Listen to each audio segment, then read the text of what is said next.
What I love to do is introduce the right people to the right people. I assemble the smartest people I can think of or reach out to carry that conversation, and that's exactly what I've done today. Please give my panel a round of applause. Welcome. Okay guys, Jay Martin here, CEO of Cambridge House, and I'm joined right now by Jason Chen, the CEO and co-founder of JustKitchen. Jason, how are you? Very good, thank you. Well, thanks for calling in from Taiwan. I'm excited to dive into this story because you know what? A lot of the companies and the content that I cover on this channel, Jason, it's focused on the commodity sector. And my portfolio is quite heavily weighted in the commodity sector. But I often get emails from subscribers asking, what am I investing in outside of the commodity space? And so here's an example. JustKitchen is a company that I've invested in. It's actually a big investment for me outside of the commodity sector. And I just think the business model is brilliant. And so I'm very excited to get this one in front of the audience and share the story. The quick and dirty is you're attacking a massive problem being the restaurant industry. And I've never owned a restaurant, but actually two of my very close friends are both restaurateurs. One owns a couple of steakhouses and the other string of pizza shops. And so opposite ends of the spectrum, but they face the same problems. And I hear about it all the time, from rapid front end staff turnover, razor thin margins, the pay to play. I mean, you have to pay a premium to be in the right locations to even be competitive to get that walk by traffic. And you're attacking all these problems. So I'll stop because I want to hear it from you, but I'm really excited to bring this one on. So why don't we start with the macro a little bit, Jason, and talk about what you saw in the restaurant business, the challenges this industry faces, and where you saw the opportunity. Yeah, so the F&B business, you're right. I mean, it's always been a very thin margin business, and now with increasing real estate costs, labor costs, increasing food costs, that trend is certainly not reversing itself. And I speak firsthand. I'm actually a vice chairman of a international food F&B company. We own 28 restaurants, brick and mortar restaurants, and I've been involved since 2014. And I've seen that trend sort of happening. And moreover, the delivery market is gaining traction, and it's really kind of eating into our brick and mortar business. And that's really what drove us to start looking at the Ghost Kitchen as a model. So just a little bit of background on Ghost Kitchens. I mean, for those of you that are not familiar with the concept, it's a delivery only model. Basically, there's no front of the house, there's no wait staff, so there's operational savings on the fit out. All you have is the kitchen, and it's a delivery only model. The orders are made through mobile apps or online, and the real gain really is the fact that they don't need to be on the front street, because the old adage of restaurants being location.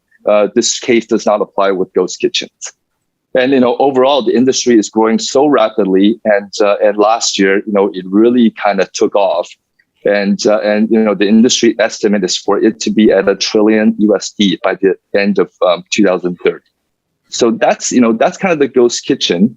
And the market overview, like I said, it's outpaced obviously offline food delivery.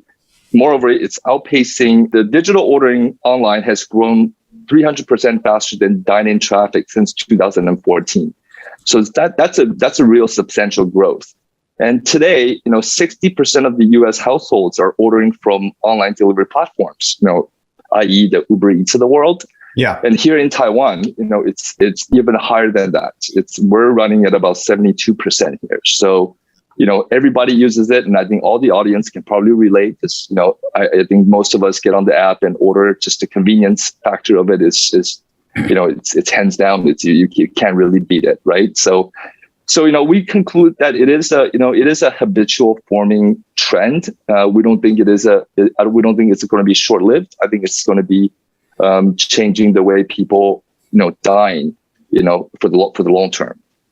Yeah, 100%. I agree with you. And for anybody who's not familiar, it's essentially, and Jason, tell me if I'm off the mark here, but it's a restaurant that no patron will ever visit, right? It's a fully functioning kitchen putting out the full suite of restaurant menu, but because it's delivery only, you never have to worry about front end staff. Location matters in terms of population density of the neighborhood, but you don't have to be on Front Street or Main Street, right? You're looking for population rich neighborhoods, which is why you've launched where you've launched, and you're in Taiwan. That's exactly it. Okay, so you touched on the market growth a little bit, and you said since 2014. The food delivery business has grown, did you say 300% faster than the restaurant industry? Yeah, the digital online ordering is outpaced, the actual dine-in traffic by 300%, since 2014. Yeah. Okay. And so, the various ways investors could play this would be looking at delivery businesses, which actually aren't great businesses, and the margins there aren't fantastic. Most of them don't make money, right? But you're providing the full service independently, right? That's how you've organized your hub and spoke model. And so I want to dive into this a little bit, because one of the most fascinating parts about JustKitchen is your hub and spoke model, where you've got a central hub preparing, call it 80% of the meals, and then delivering to spoke kitchens in population dense neighborhoods to finish the job and deliver the food. And it's pretty brilliant. So if you could touch on that, I'd appreciate it. Of course. Yeah. So, the general understanding of what a ghost kitchen is kind of a WeWorks model. It's what's out there existing today. Typically, it's one large infrastructure subdivided into oftentimes 30, 40 kitchens, and rented out to tenants. That does overcome certain economic barriers to entry. But what it doesn't allow is, because when you order delivery, there's a distance limitation. So typically it's about 3.5 kilometers.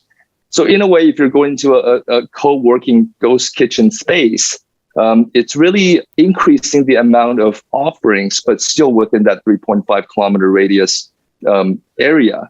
So you're not really reaching out further. And that's really where we came up with our unique sort of ghost kitchen concept, which is, as you touched on, it's a hub and spoke model.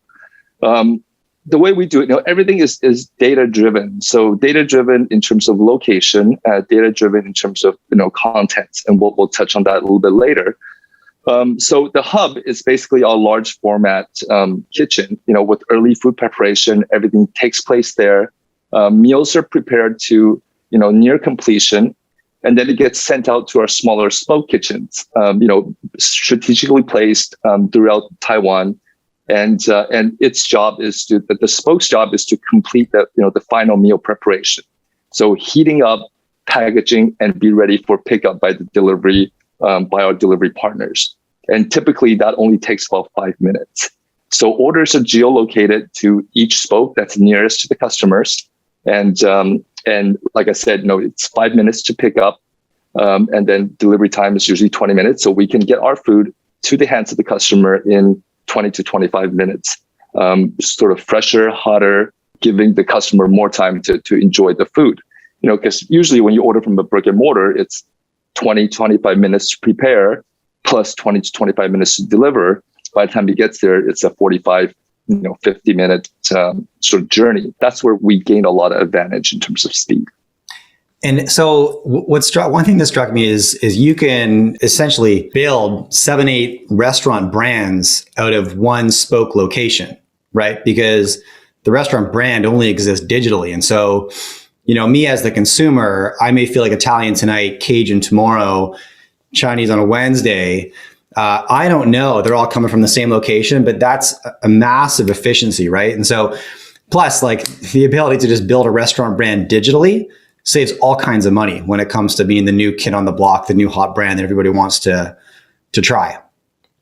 Absolutely. That's the agility is it's an advantage by leaps and bounds compared to the traditional model. We typically in each one of our spokes, we run 6 to 8 brands.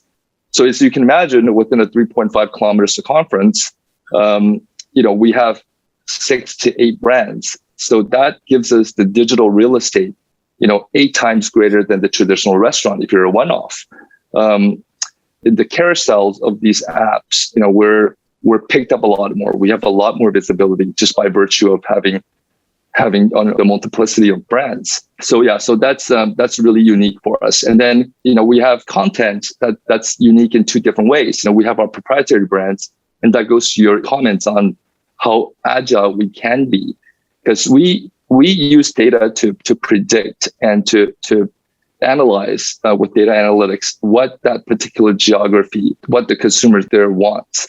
Because they're everywhere. I would say in Canada, in Vancouver, in Richmond, every city or even every suburb, there'll be different demands, different price sensitivities. So by using data that's driven from multiple data points, we're able to put in the right mix of brands, 68 of them within that area, to offer the needs of that particular geography. And right. that's cuisine type. That's that's the servicing of day parts. Obviously in CBDs, commercial business districts, you're going to get more orders for lunch. So you want to be something more lunch centric. Other places, maybe there's nightlife, and you can cater to that particular day part. So yeah, we do have the agility of catering to the area. And as you said, if a brand doesn't work out, it takes us, there's not much investment into the brand except for the inventory that we carry. It can take us as quickly as 45 days from conceptualizing a concept to realizing a brand and to be ready for delivery. And what you're essentially talking about is 45 days to build a restaurant, right? Correct. In any way except Correct. walking into the place, right? You can build That's the right. brand, put out the new menu, marketing materials out. Consumers can test it. And if you get negative feedback, your ability to pivot, right? Cut cost and turn that around. Because what do you think the average, again, just having watched a couple friends go through this, it seems like 4 to 5 years. That's what a restaurant, there's exceptions, of course, but 4 to 5 years is like the relevance timeline for restaurant. Before, often what you see is, they'll do the rebrand, right? They'll change the menu, maybe even change the sign on the door, right? Because you want to be the fresh spot. People want to go to the fresh spot. And executing that every 4 to 5 years is massively expensive, massively time consuming, and risky. Because what if you get it wrong? Right? What if you get it wrong? Right? And obviously you're not feeling that pain, right? Right. I mean, even for the successful restaurants, your call to remodel is usually around 4 to 5 years, and that's 5 years. And that's not an easy, or that's not an inexpensive proposition to remodel. Exactly. A restaurant. Yeah. So you're going to be disrupted on income, and then you're going to be paying a lot of capital expenditures. So that doesn't exist for us. We can be agile with menus. We can be agile with even particular items on the menu. So we can shift within the menu, or we can shift within within concepts. So there's a lot of room for us to maneuver. Okay. So that's what struck me. I mean, essentially you've wiped out a lot of the downside and the risk of the restaurant business, but you've added, from one location, you've added the revenue streams of 6 to 8 restaurants from one location, and you can place yourself in the most densely populated neighborhoods that you can find. But talk to me about your tech stack, because I know the other side of this business is your data component. And so talk to my audience a little bit, Jason, about what you're working on, what you gather, and your tech stack in general. So just before we leave the hub and spokes model, so obviously our hub is the large format kitchen, but our spokes are they're, our hub's 16,000 square feet.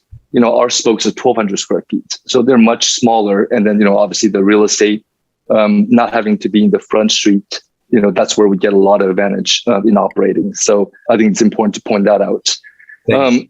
Yeah, the other vertical that we're doubling down on is our technology stack.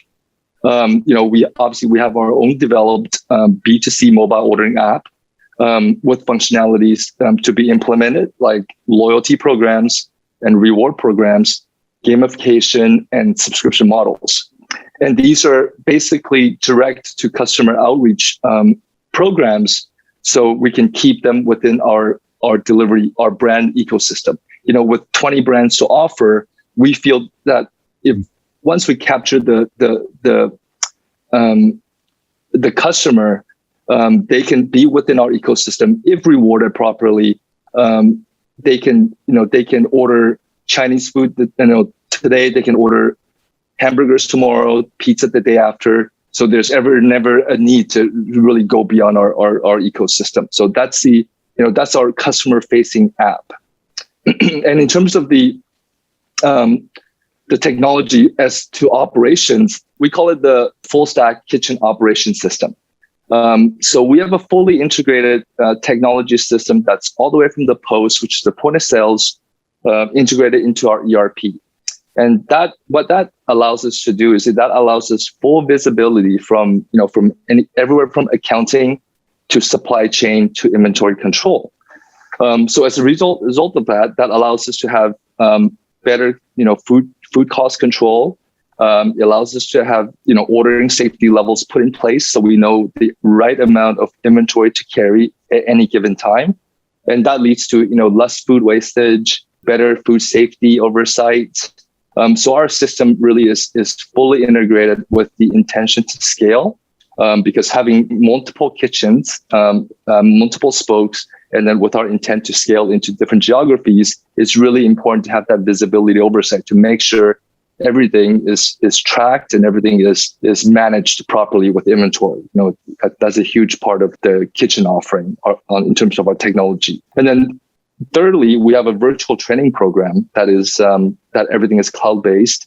So our idea is to have multiple kitchens with very similar equipment packages. So with our cloud-based training program, our employee number 1 to employee number 100 can go to spoke 1 to spoke 15 or 20 without missing a beat. They're trained and they know how to sort of supplement one brand into another, and obviously that's a great advantage for us on the labor side of the cost component.